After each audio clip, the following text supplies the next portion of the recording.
ሰላም ጤና ይስጥልኝ ውድ የአራተኛ ክፍል ተማሪዎች፣ ዛሬ በክፍል 5 ይችን መልመጃ እንሰራለን። አጠር አድርገን የሚከተሉትን ቁጥሮች አካፍሉ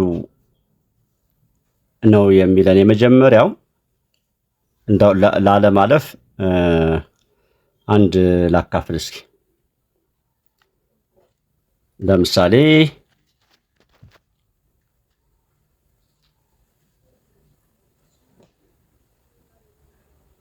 26 እስኪ እዚህ በዘፈቀደ ዝም ብዬ እዚህ ጋር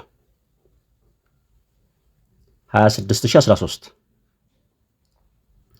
26013 ሲካፈል በ13 እዚች ጋር ልቁረጣትና ሁለት ጊዜ 13 26 ስንቀንስ 0 26 ለ26 0 ስለሚሆን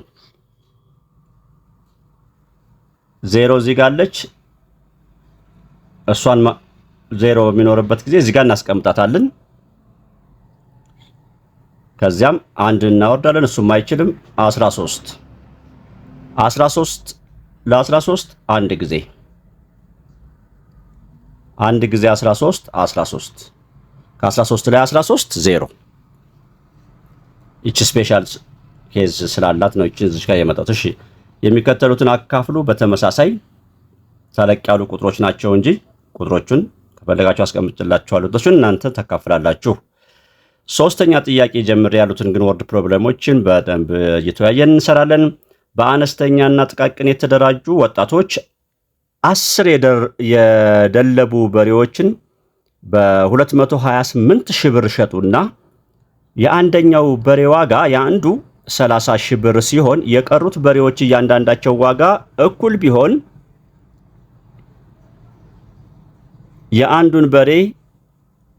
የአንዱ በሬ ዋጋ ስንት ነው? በመጀመሪያ እንግዲህ አንዱ እንግዲህ የተለየ ዋጋ አለው ማለት ነው። የአንዱ በሬ ዋጋ 30 ሺህ ቢሆን አለን 30 ሺህ እናነሳለን ማለት ነው። እቺን እንድናጤን ነው። ሶሪ ከ228 ሺህ ላይ 30 ሺህ እንቀንሳለን።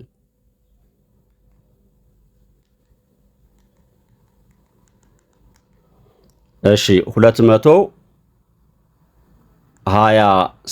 ሺህ ሲቀነስ 30 ሺህ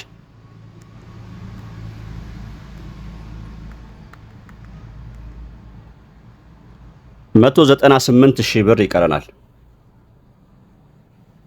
198 ሺህ ብር።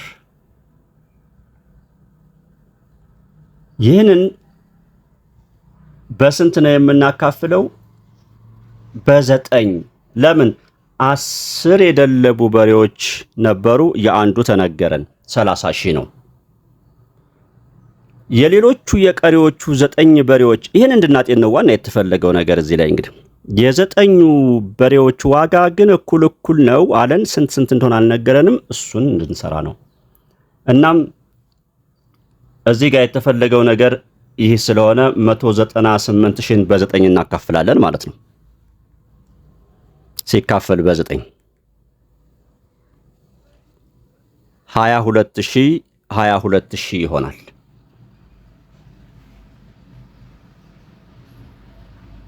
በቃ አራተኛ 29ን በስንት ብታባዙ 3480 ታገኛላችሁ? 29ን በስንት 29 ሲባዛ በሆነ ባልታወቀ ቁጥር ሀ እኩል ነው 3480። ይህንን ለመስራት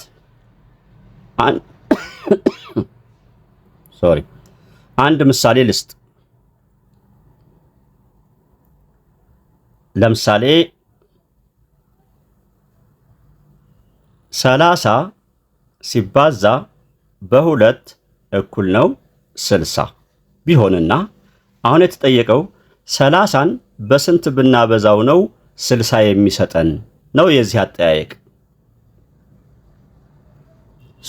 መልሱ 2 ነው። 2 አትታወቅም እንበልና ሀ ብንላት ይቺ ሀ ወይም ይቺ 2 እንዴት ትምጣ ስንል ይህን 60 ብዜቱን ማለት ነው በአንድ አብዢ ስናካፍለው የምናገኘው ውጤት የሀ ዋጋ ይሆናል። 60 ሲካፈል በ30 የምናገኘው ውጤት የሀ ዋጋ ይሆናል ወይም የዛ የተጠየቅነው ዋጋ ይሆናል ማለት ነው።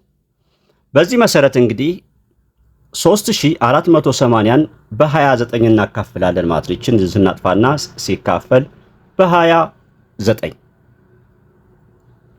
3480 በ29 3480 ሲካፈል በ29 ይህ ነው ጽንሰ ሐሳቡ። ይህን አካፍሉ 3480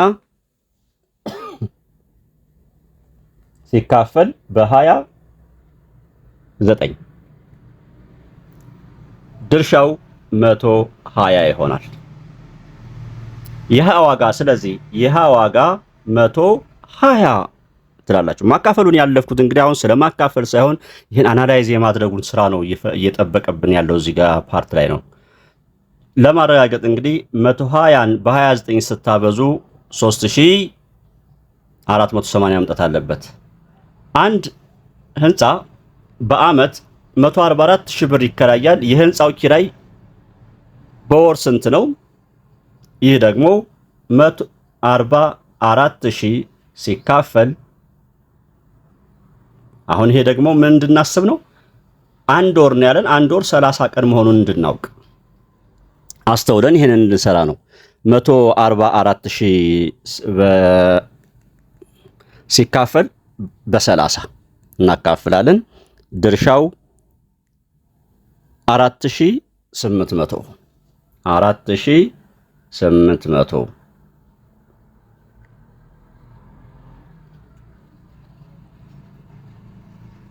ወደ ቀጣይ ጥያቄ ስንሄድ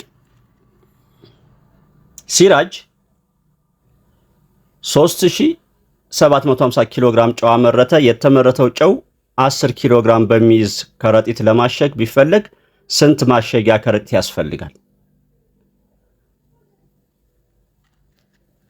የማሸጊያ ከረጢቱን መጠን ለማወቅ 3750 ሲካፈል በ10 አንድ ቁጥር በ10 ሲካፈል ቀላል ነው። በተለይ መጨረሻ 0 ካለው እቺን 0 በዚህ 0 ማጥፋት ነው። 375 ማለት ነው። ጨረስን።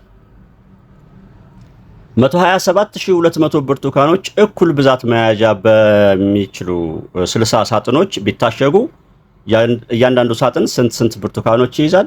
ይህም በተመሳሳይ 127200 ሲካፈል በ60 ይቺ 0 በዚህ 0 እናጥፋና ማን ቀረን? 127200 ሶሪ 127200 እንደዚህ ነው አይደል? ሲካፈል በ60 ሶይችን 0 በዚህ 0 እናጠፋለን። ስለዚህ የቁጥር ሲነበብ 12720 ሆነ ማለት ነው። ምን ብለን እንጽፋለን? 12720 ሲካፈል በ6 12720ን በ6 12720ን ሲካፈል በ6 የምናገኘው ውጤት 2120